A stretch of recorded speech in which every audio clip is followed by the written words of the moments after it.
大家可能唔知，特朗普執政到依家差唔多1年啦，但佢提名嘅好多聯邦檢察官同法官到呢一刻都仲係任命唔到。好多選民成日抱怨話司法部好似冇乜大動作咁，其實背後嘅原因冇大家諗得咁簡單。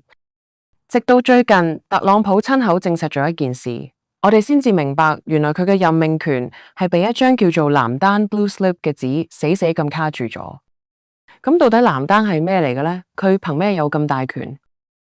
其實藍單根本唔係法律，亦都唔係參議院嘅正式規則，更加唔係憲法嘅一部分。佢只係一種存在咗超過100年喺參議院司法委員會入面嘅傳統。佢嘅操作簡單到令你聽完之後會覺得好驚訝。當總統提名一個州嘅聯邦檢察官或者法官時，司法委員會會俾嗰個州嘅2位參議員每人一張藍色嘅表格，問佢哋同唔同意呢個提名。如果參議員簽名同意，提名就繼續；但如果佢哋明確反對或者乾脆唔回覆，呢個提名就會被無限期擱置。親下一郎語，換句話講，只要嗰個州有一個民主黨參議員唔中意呢個人選，佢一個人就可以將總統嘅提名卡死喺委員會階段，連投票嘅機會都冇。特朗普直截了當咁形容呢種藍單傳統係一種恥辱，喺依家呢個現代政治環境入邊已經完全唔合時宜。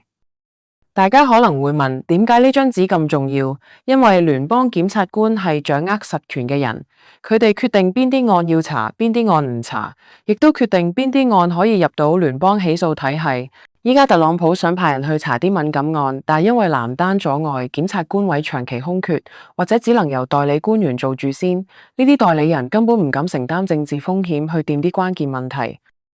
呢個傳統最諷刺嘅地方係，佢喺100年前威爾遜總統時代開始時，原本只係一種紳士禮貌，想只求一下當地參議員嘅意見。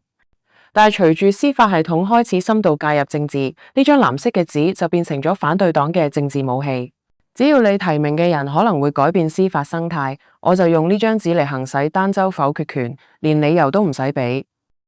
雖然司法委員會主席理論上可以選擇唔理呢張單，但係現實中嘅老政客好似格拉斯利，往往會遵守呢個傳統。呢種潛規則最危險嘅地方係佢喺公眾睇唔到嘅地方，悄悄咁削弱咗民選總統嘅權力。選民見到嘅係總統冇兌現承諾，但實際情況係總統連基本嘅用人權都被鎖死咗。